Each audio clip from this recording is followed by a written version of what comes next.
भोपाल से प्रस्तुत हैं प्रादेशिक समाचार। नमस्कार, समाचारों के साथ मैं जितेंद्र रघुवंशी। पहले मुख्य समाचार। ग्वालियर रीजनल इंडस्ट्री कॉन्क्लेव में 8,000 करोड़ से अधिक के मिले निवेश प्रस्ताव। प्रदेश के 20 शहरों सहित 234 शहरों में निजी एफएम चैनलों की ई नीलामी को दी केंद्रीय मंत्रिमंडल ने स्वीकृति। प्रधानमंत्री जन धन योजना को 10 वर्ष हुए पूरे, प्रधानमंत्री और मुख्यमंत्री ने दी बधाई।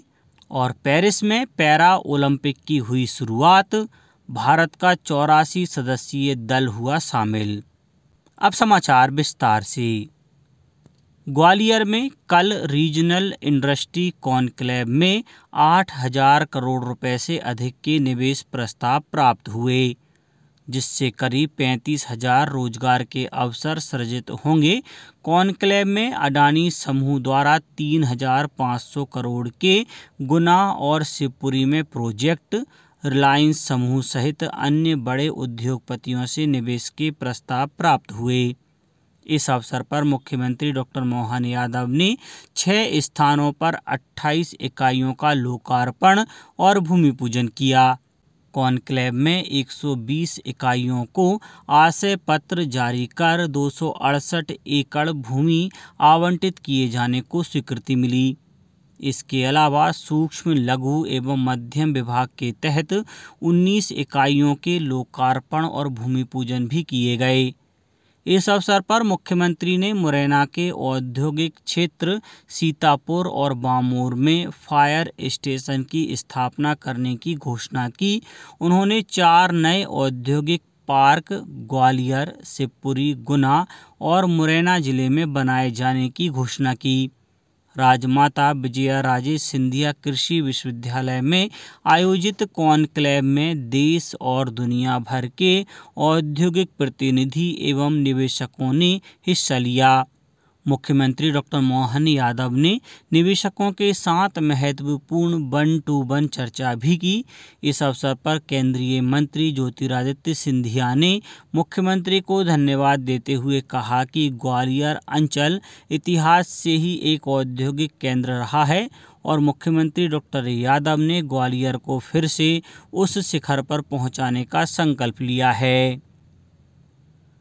केंद्रीय मंत्रिमंडल ने 234 नए शहरों में 730 निजी एफएम चैनलों की ई नीलामी कराने का प्रस्ताव स्वीकार कर लिया है। इस फैसले से मातृभाषा में स्थानीय सामग्री के प्रसारण को बढ़ावा मिलेगा और रोजगार के नए अवसर पैदा होंगे। सूचना और प्रसारण मंत्री अश्विनी वैष्णव ने बताया कि उत्तर प्रदेश में 32, आंध्र प्रदेश में 22, मध्य प्रदेश में 20 नए निजी एफएम चैनलों की नीलामी की जाएगी। स्वीकृत जिलों में कई आकांक्षी जिले हैं और कुछ वामपंथी उग्रवाद से प्रभावित हैं। एफएम चैनल के माध्यम से इन क्षेत्रों में सरकारी कार्यक्रमों की पहुंच बढ़ेगी और रोजगार के नए अवसर पैदा होंगे। मंत्रिमंडल ने राष्ट्रीय औद्योगिक गलियारा विकास कार्यक्रम के तहत 12 नए ग्रीनफील्ड औद्योगिक स्मार्ट शहरों को मंजूरी दे दी है। इनमें संयुक्त अनुमानित निवेश 28,602 करोड़ रुपए होगा और 10 लाख प्रत्यक्ष और 30 लाख तक अप्रत्यक्ष रोजगार सृजित होंगे। इसके अलावा आर्थिक मामलों की कैबिनेट समिति ने 6,456 करोड़ रुपए की लागत से रेलवे की 2 नई लाइनों और एक मल्टी ट्रैकिंग परियोजना को मंजूरी दे दी है। राष्ट्रपति द्रौपदी मुर्मू ने कहा है कि कोलकाता में एक डॉक्टर के साथ जघन्य दुष्कर्म और उसकी हत्या की घटना से पूरा देश सदमे में है और समय आ गया है कि सब लोग मिलकर कहें कि अब और बर्दाश्त नहीं होगा। उन्होंने कहा कि हाल में महिलाओं के खिलाफ जिस तरह से अपराध बढ़े हैं, उनसे हमें आत्ममंथन करने की ज़रूरत है कि इस बुराई की जड़ों का पता लगाया जाए। राष्ट्रपति ने अपने सोशल मीडिया मंच पर साझा किए गए एक बयान में यह बात कही। उन्होंने कहा कि इस घटना की जानकारी मिलने पर वे निराश और स्तब्ध हैं। सड़क परिवहन और राजमार्ग मंत्री नितिन गडकरी ने कहा कि सरकार देश में सड़क दुर्घटनाओं को कम करने के लिए कई बड़े कदम उठा रही है। उन्होंने कहा कि दुर्घटनाओं और विशेष रूप से राजमार्गों पर होने वाली दुर्घटनाओं के कारणों का पता लगाने के लिए सड़कों का ऑडिट कराया जा रहा है। इसके अलावा एम्बुलेंस वाहनों और उनके कर्मचारियों को भी नई प्रौद्योगिकी का प्रशिक्षण दिया जा रहा है ताकि वे दुर्घटना स्थलों से घायल लोगों को समय पर बचाने के कदम उठा सकें। श्री गडकरी ने नई दिल्ली में छठे फिक्की सड़क सुरक्षा पुरस्कार और सम्मेलन 2024 को संबोधित करते हुए यह बात कही। अपने संबोधन में श्री गडकरी ने कहा कि देश में एक साल में 5 लाख सड़क दुर्घटनाएं होती हैं और 1.5 लाख से ज़्यादा लोग इनमें अपनी जान गंवा देते हैं। प्रधानमंत्री जन धन योजना ने 10 साल पूरे कर लिए हैं। योजना के तहत अब तक 53 करोड़ से अधिक लाभार्थियों को बैंकिंग सुविधा प्रदान की जा चुकी है।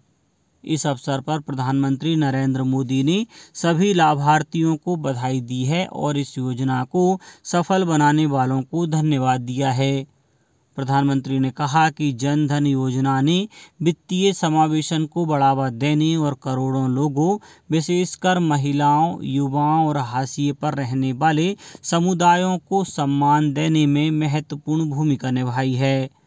मुख्यमंत्री डॉक्टर मोहन यादव ने इस अवसर पर प्रधानमंत्री को बधाई देते हुए सोशल मीडिया पर जारी संदेश में लिखा है कि आज का दिन देश के लिए ऐतिहासिक है। भारत सरकार की इस कल्याणकारी योजना में समाज के अंतिम पंक्ति में खड़े व्यक्ति को बेहतर जीवन और आर्थिक सुरक्षा प्रदान की गई है। हाईकोर्ट की जबलपुर बेंच ने राज्य शासन से शासकीय अस्पतालों के डॉक्टरों की सुरक्षा को लेकर किए गए उपाय की जानकारी मांगी है। कार्यवाहक मुख्य न्यायाधीश संजीव सचदेवा और न्यायमूर्ति विनय सराफ की युगल पीठ ने शासकीय अधिवक्ता को राज्य शासन से निर्देश हासिल कर जवाब की प्रस्तुति की जिम्मेदारी सौंपी है। सुनवाई के दौरान मध्य प्रदेश डॉक्टर एसोसिएशन की ओर से अपनी 10 सूत्रीय मांगों की सूची पेश की गई। प्रकरण की अगली सुनवाई 2 सप्ताह बाद होगी। पेरिस में पैरालंपिक गेम्स 2024 का उद्घाटन हुआ। भारत की ओर से भाला फेंक खिलाड़ी सुमित अंतिल और शॉटपुट खिलाड़ी भाग्यश्री जाधव ध्वजवाहक हैं। इस बार पैरालंपिक में कुल 84 पैरा एथलीट भारतीय दल 12 अलग अलग खेल प्रतियोगिताओं में हिस्सा लेंगे। इस बार महिला पैरा एथलीटों की संख्या 32 है, जो पहले के मुकाबले ज़्यादा है। पिछली बार हुए पैरालंपिक गेम्स में भारत की तरफ से 54 एथलीट का दल गया था, जिसमें कुल 19 पदक जीतने में सफलता मिली थी। मुख्यमंत्री डॉक्टर मोहन यादव और केंद्रीय मंत्री ज्योतिरादित्य सिंधिया ने ग्वालियर पशु सेवा रथ का लोकार्पण किया। उन्होंने इस रथ को हरी झंडी दिखाकर रवाना किया। इस अवसर पर प्रभारी मंत्री तुलसीराम सिलावट, ऊर्जा मंत्री प्रद्युम्न सिंह तोमर, सामाजिक न्याय एवं उद्यानिकी मंत्री नारायण सिंह कुशवाहा, सांसद भारत सिंह कुशवाहा, सभापति मनोज तोमर व भाजपा जिला अध्यक्ष अभय चौधरी उपस्थित थे। यह रथ ऐसे पशुओं को उठाकर लाएगा जो वाहनों की चपेट में आने के कारण घायल हो जाते हैं। साथ ही बीमारी के कारण भी अपने पैरों पर खड़े होने में असमर्थ पशुओं का भी इससे उपचार होगा। सभापति मनोज तोमर ने अपनी मौलिक निधि से पशु सेवा रथ को प्रारंभ किया है। राज्यपाल मंगूभाई पटेल की कुशलक्षेम की जानकारी लेने मुख्यमंत्री डॉक्टर मोहन यादव भोपाल में अखिल भारतीय आयुर्विज्ञान संस्थान एम्स पहुंचे। मुख्यमंत्री ने बताया कि राज्यपाल श्री पटेल वायरल फीवर के कारण 2 दिन पहले इलाज के लिए एम्स भोपाल आए थे। अब उनका स्वास्थ्य बेहतर है। अब कुछ समाचार संक्षेप में। राष्ट्रीय आयुष मिशन योजना में शहडोल जिले के बांधवा बाड़ा गांव का चयन आयुष ग्राम के लिए किया गया। यहां आयुर्वेद औषधालय में आयुष चिकित्सा पद्धतियां शुरू की जाएंगी। कृषि विज्ञान केंद्र देवास द्वारा कृषकों में गाजर घास से होने वाले दुष्प्रभाव के बारे में जागरूकता करने के लिए गाजर घास जागरूकता सप्ताह बनाया गया। इस दौरान कृषक संगोष्ठी, प्रशिक्षण तथा कृषक प्रक्षेत्र पर गाजर घास उन्मूलन संबंधी गतिविधियां की गईं। शिवपुरी जिले के मानस भवन में भारत सरकार की एडिप योजना अंतर्गत दिव्यांगजनों को कृत्रिम और सहायक उपकरण प्रदान करने के लिए पंजीयन शिविर का आयोजन किया गया। और गुना जिला द्वारा पीएम जनमन के प्रचार रथ को कलेक्ट्रेट परिसर से हरी झंडी दिखाकर रवाना किया गया। इस अभियान के तहत पीएम जनमन योजना के अंतर्गत विभिन्न विभागों की योजनाओं से मिलने वाले लाभ की जानकारी के लिए प्रचार रथ द्वारा गांव-गांव भ्रमण किया जाएगा। अंत में मुख्य समाचार एक बार फिर।